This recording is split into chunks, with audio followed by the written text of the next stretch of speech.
Right, so there we go. There you have it. The first year of Jesus' life. I've picked selected passages. I haven't put the whole thing there. If you want to read the whole thing, read all the Gospels. They're all there for you to read. But I thought I'd go through them in this particular order because I wanted to pick out key elements of Jesus' life which illustrate certain things at certain times.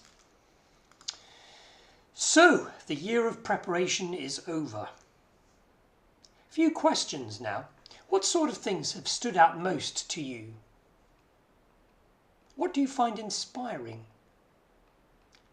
What do you find confusing? And here are some challenges for you, if you can bear it. Are there people that the rest of society has ignored that you have noticed and you'd like to help? Are there people that the rest of society has ignored but you have noticed and you'd like to help? Have you ever prayed for someone to be healed? What happened? If nothing happened, were you discouraged?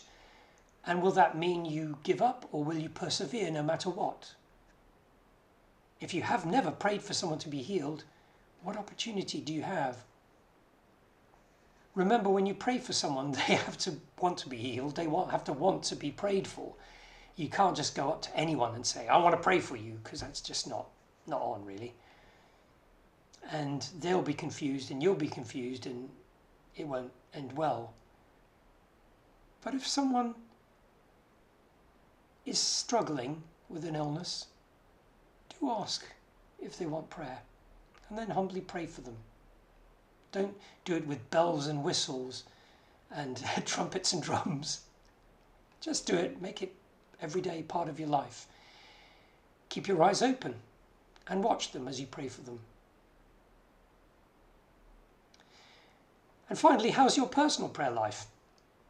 Are you able to carve out specific times every day to spend with God, or do you talk to God in your head sort of regularly or aloud to yourself? There are no set ways to pray. Later on we'll talk about Jesus' prayer, the Lord's Prayer, and the importance of that. I mean, whole books have been written about that one prayer alone. But, how do you pray? How do you shape your prayers? Do you shape your prayers? Do you have to shape your prayers? And do you spend time in quietness, listening for the voice, the still small voice of God, as he nudges you towards a particular thing to do or person to talk to or whatever it may be? Keep it simple. Don't make it weird and religious.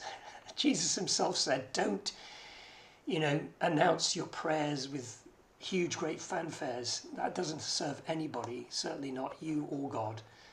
But just keep it simple. Keep it real.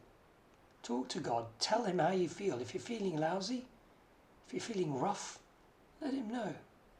God's big enough. He can hear complaints as well. But remember, he is God too. So, yeah, make it real.